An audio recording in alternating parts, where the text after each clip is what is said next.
Masih bersama kami pemirsa di Indonesia Berkurban. Pemirsa, kami akan ajak Anda untuk mengetahui informasi dari Masjid Istiqlal karena informasinya akan ada penyembelihan hewan kurban. Sudah ada rekan kami Sekar Wanda yang akan mengabarkan dari lokasi. Sekar, kapan penyembelihan hewan kurban terlebih dari Presiden Prabowo Subianto ini akan dilakukan? Silakan. Selamat siang Nadila dan juga pemirsa. Terkait penyembelihan hewan kurban ataupun pemotongan hewan kurban yang akan dilakukan di Masjid Istiqlal ini akan dilakukan esok hari, tepatnya tanggal 7 Juni 2025, di mana esok hari ini untuk pemotongan hewan kurban dari sapi yang dimiliki oleh Presiden RI Prabowo Subianto maupun juga Wakil Presiden RI Gibran Rakabuming Raka ini akan disembelih. Dan tidak hanya itu, nantinya juga sejumlah hewan kurban lainnya yang juga memang merupakan dari ada juga yang dari dimiliki oleh mantan Presiden RI Megawati Soekarno Putri ini juga akan turut disembelih esok hari, dan rencananya esok hari ini proses penyembelihan akan dilakukan pada pukul 7 pagi hari tadi. Nah, Nadila dan juga pemirsa, di belakang saya ini merupakan kandang sapi sementara, tempat dari kedua hewan kurban milik Presiden RI Prabowo Subianto dan juga Wakil Presiden Republik Indonesia Gibran Rakabuming Raka ini diistirahatkan sebelum nantinya akan dilakukan proses penyembelihan esok hari.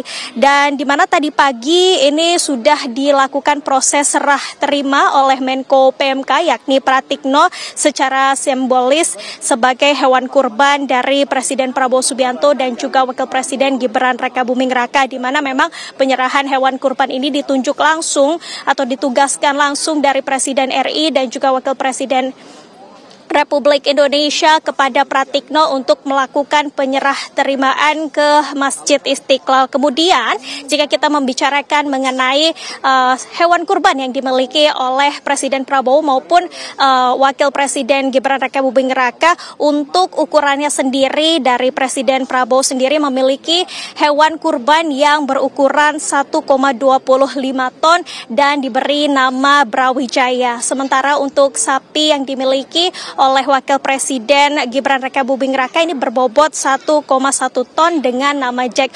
Meskipun perbedaannya ini tidak terlalu jauh, namun Anda dapat melihat di belakang saya ini memang ukuran dari sapi ini sangat jumbo sekali pemirsa, karena memang sapi ini berjenis limosin. Dan kemudian rencananya penyembelihan hewan kurban esok pagi ini akan dilakukan tidak hanya kedua hewan kurban di belakang saya ini, namun juga Masjid Istiqlal menerima lebih dari 50 ekor sapi dan juga 79 ekor kambing dari berbagai pihak, dan rencananya esok hari ini akan dilakukan proses pemotongan kurban secara serentak begitu. Dan selain penyembelihan daging kurban yang nantinya sudah disembelih ini akan didistribusikan, namun tidak ada proses pembagian kupon seperti beberapa waktu lalu atau seperti biasanya di beberapa daerah, namun langsung didistribusikan melalui beragam yayasan tanpa adanya pembagian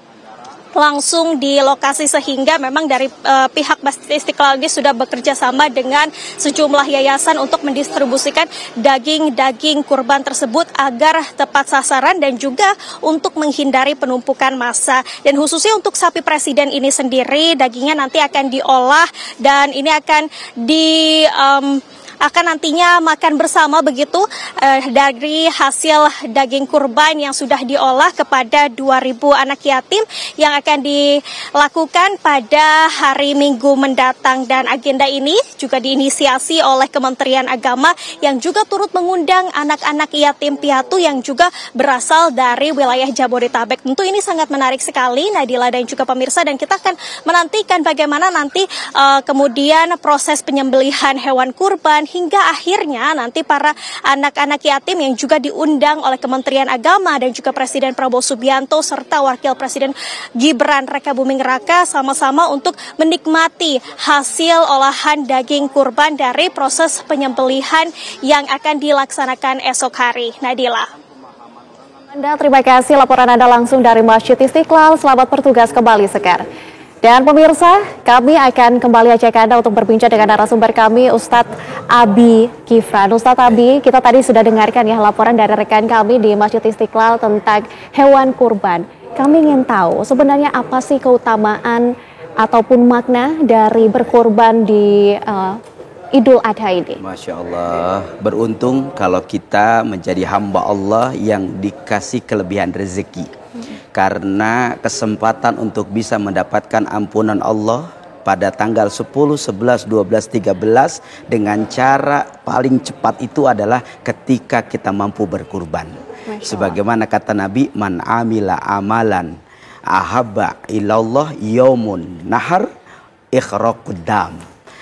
Apabila satu amalan yang paling utama dan dia mendatangkan cintanya Allah di bulan haji tepat pada 10 Zulhijjah sampai 13 Zulhijjah itu adalah ikhraqud dam, mengalirkan darah kambing, unta, sapi, domba. Dan ini ketika aliran darahnya keluar lebih cepat daripada ampunan Allah Subhanahu wa taala.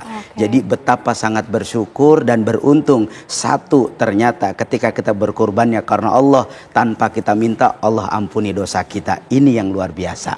Dan yang kedua, ada nilai yang besar secara sosial yang kita tidak pernah bayangkan. Ternyata agama ini mengajarkan kepada kita untuk peduli kepada sesama. Kepada sesama. Oke, Ustadz Abi, tapi kalau misalnya kita dalami lagi, momentum Idul Adha ini kan momentum yang mengingatkan kita akan adanya pengorbanan, keikhlasan. Benar. Apa pengorbanan yang relevan untuk dilakukan oleh masyarakat sosial masa kini? Benar. Satu hal, pesan dari Idul Adha ini kepada kita, banyak orang yang kadang mereka hanya mencari dunia tapi lupa sama yang memberi dunia. Padahal hakikatnya ketika dunia ini diberikan oleh Allah, saat kita berterima kasih ada sesuatu yang kita bisa terima, dan hari itu pun ada sesuatu yang bisa kasih kepada orang lain. Sehingga maknanya kita bisa mampu mendoakan orang lain, tapi kadang kita menjadi umat sulit membagi diri, membagi rezeki kepada orang lain.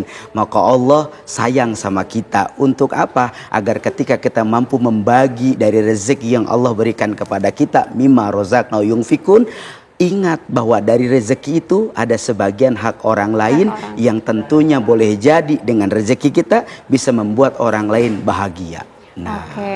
Karena momentum Idul Adha ini bersamaan dengan ibadah haji yang berlangsung di Mekah, Arab Saudi. Bagaimana Ustadz caranya agar umat muslim yang tidak berhaji di tahun ini bisa memaknai makna yang lebih dalam tentang pengorbanan ini, walaupun mereka tidak secara langsung menjalankan ibadah haji di Tanah Suci, tetapi mereka di seluruh dunia ini bagaimana nih Ustadz? Tidak ada lain, yang pertama yang harus kita bangun bahwa haji ini adalah panggilan Allah.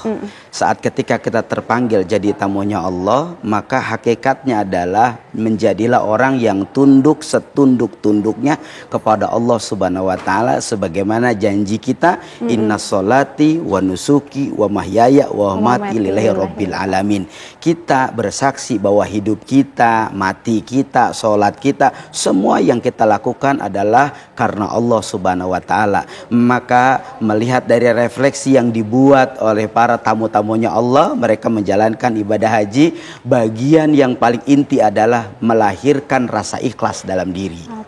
Maka ketika pun kita tidak berhaji tapi kita mampu melahirkan rasa ikhlas dengan segala ujian, dengan segala cobaan, ikhlas menjadi lebih baik, ikhlas bisa lebih berbagi, ikhlas ketika melihat orang lain bahagia, senang ketika melihat orang lain sukacita, maka hadirnya keikhlasan, inilah refleksi haji yang sebenarnya. Ustadz, tadi Ustadz juga sempat menyinggung tentang makna sosial yang didapatkan oleh masyarakat dalam Idul Adha ini. Kita akan dalami ya Ustadz sesaat lagi di segmen selanjutnya. Tetaplah bersama kami pemirsa di Indonesia Berkurban.